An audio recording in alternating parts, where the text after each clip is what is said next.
Why are you so shy? This isn't classroom. I'm not your teacher with the ruler ready to smack your fingers. Notice how that conditioning follows us, right? Yeah, right? Yes. Please, please, sir. Yes. We're beaten children. Please. Now, do you want to know the harsh truth? Yeah, come on. Yeah? Yeah! The harsh truth is, you want to know who beats you up more than anyone in the world? Yourself. Myself. There's three people who know. Apart from the 3 people who answered, any of you guys, any idea? Okay, 5, 6. I hear a few of ourselves. What about you quiet people? You're doing it now. Myself. Literally, by not answering, internally you're doing it now. What's your name? Valentina. You know what you're doing internally to young Valentina? Do you want to know?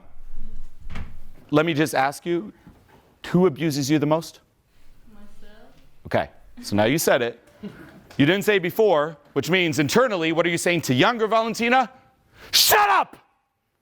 Shut up! Myself. Say it, Valentina, say it. Shut up! I always joke, a lot of my events is rehab for abusive parents. All of you are abusive parents. The most cruel, terrible, abusive parents around. Oh God, that's right. I hope it stings. I'm calling you out. You abusers, you toxic abusers. Now, you're not abusive to anyone external. You're abusive to your inner child. Say you were to personalize different emotions. Say we take anxiety as your own kid. Anyone like anxiety? Whoa, that's like saying, hey, do you like all your kids? Yeah, but that one, no. What about anger? You like anger? Yeah, you do? Really? Really? What about shame? You like shame? No? Oh, that's pretty harsh. You don't like shame? What about feeling sad? You like feeling sad? This year is like the police interrogation. Did you beat your child? No, I love my child. But secretly you're beating your child. Now, I use harsh examples like this so it stings and so it hits. Right? If you think of the actual concept, what am I really saying? Hey, what about embracing what you're feeling and loving what you're feeling? That's really the concept. Does that actually stick with you? No, you've probably heard it a million times before. You'll see people like, you got to love everything you're feeling.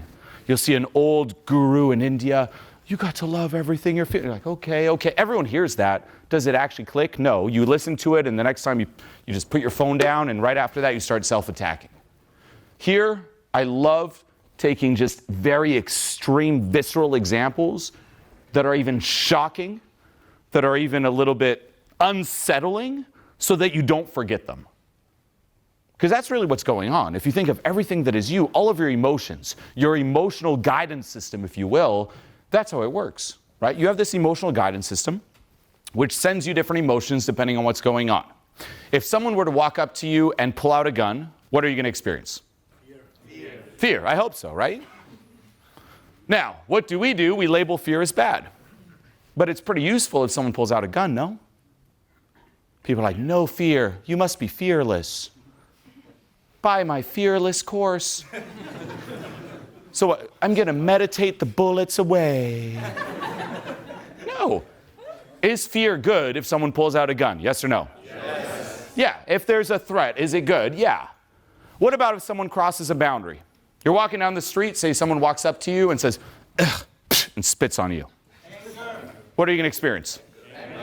Anger. Is anger good then? Yes. Yeah, it's letting you know, hey, someone crossed a boundary. Would you want to not experience anger if that happened? Like, just give me more, please. No, you'd want to experience it. What about guilt? Yeah? You want to experience guilt? No. Yes. Really? Well, then how do you know you are acting out of integrity? How would you know if you don't experience guilt? How would you know that you're messing up? How would you know that you're doing something that deep down inside, authentically, you didn't want to do? Guilt sends you the signal. So all these emotions, they're valuable. They allow you to navigate life. But what we do is we play favorites, right? We have all of our children, all of our emotions, just to simplify it. We have the good ones and the bad ones. We tend to place, for example, fear, anger, so on and so forth. Here we have happiness. I love you. Happiness. Excitement. Forgive my handwriting. Passion. Right? Feeling relaxed. And we get swung back and forth.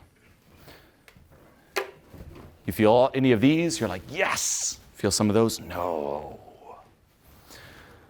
But think about the relationship with yourself, how insane that is. That's no different than a parent saying, okay, what's your name? Leica. Reka? Reka? What's your name? Chris. Chris? So we have Reka, Chris. What about you? Fabian. Ooh, Fabian, you're on that side. What about you? You're on that side too. Now, what if all four of you were my children and I did that? Just out of the blue, I just put a in the middle. I'm like, you two, come here. Oh, you want ice cream? Oh, I love it. Come watch a movie. You in the closet, Harry Potter style, sleep in the closet. It's insane. And then no wonder we're like, why don't I feel whole? Why don't I love myself? Well, if you're abusing parts of yourselves, then it's normal to feel pretty bad, no? Why don't I feel whole? I feel like there's a hole within. Yet anytime anxiety might come up, shh, get down, get in the closet, shh, don't shh. Everything's great. I feel so great. Oh, I'm a little angry. Ooh, someone crossed a boundary. Anger, get in the closet. Fuck off, anger. I'm great. There's no anger there. I feel so whole. It's insane what we do. Now, we then try to compensate seeking the solution out there, but the solution's really in here. The solution is actually developing a healthy relationship with every single emotion, every single part of you. What if next time you experience fear or anxiety or anger, so on and so forth, you were actually accepting? When's the last time you experienced anxiety and you were like, yes, anxiety? Right? And you can see the pull that social conditioning really has. It keeps telling you that's not okay. It's not okay to feel that.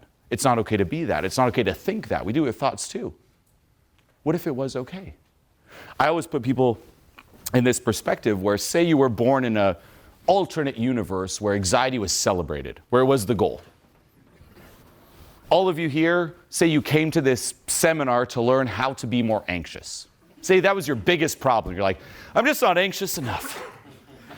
And people are trying left and right. They're buying products, trying to get more anxious. They're trying to make money, trying to be more anxious. And you're here just tell me how to be more anxious. What if that was the goal?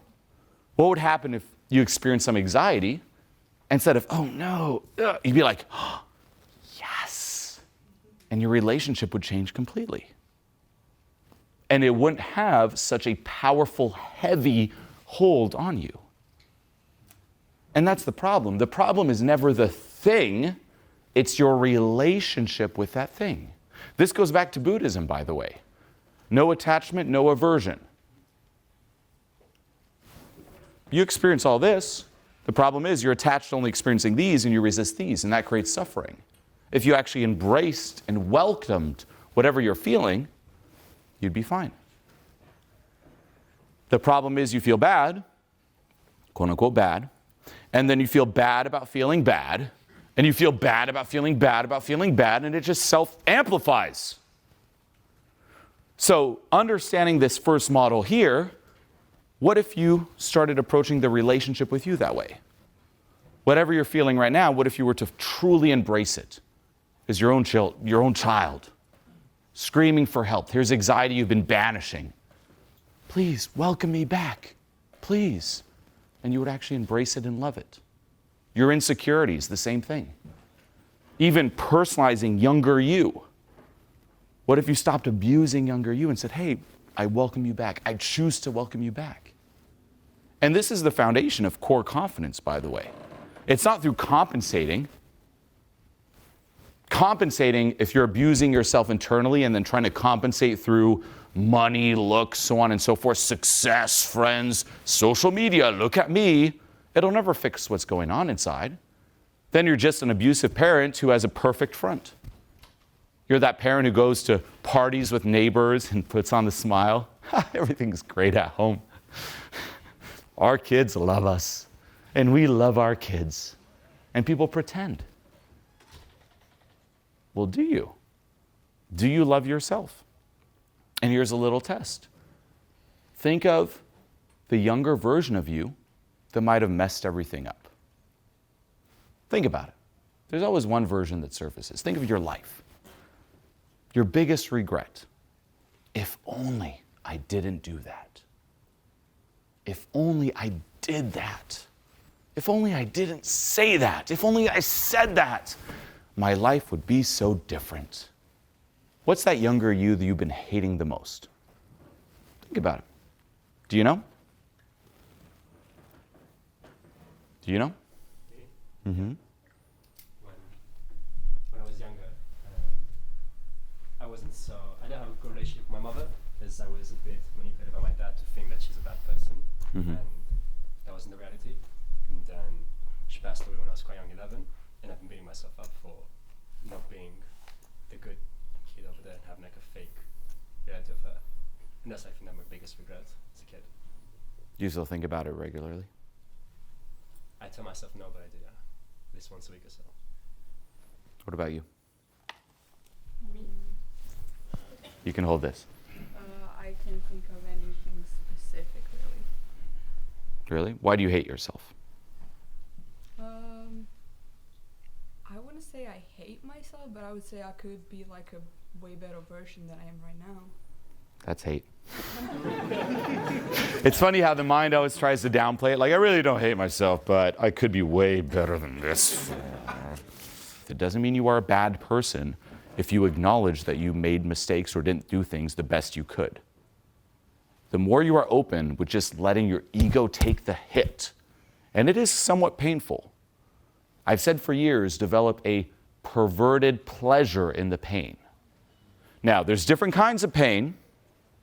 Don't take this out of context, like, cut. Julien Blanc, develop a perverted pleasure in the pain. And someone's like, oh yes, cut. No, no, no. What I'm saying is develop a perverted pleasure in the pain, which is the type of pain that your ego experiences when it starts dissolving. Losing a bit of your ego, losing a bit of your comfort zone. It's not comfortable, it's painful. But that's the type of pain you want to start chasing and going after.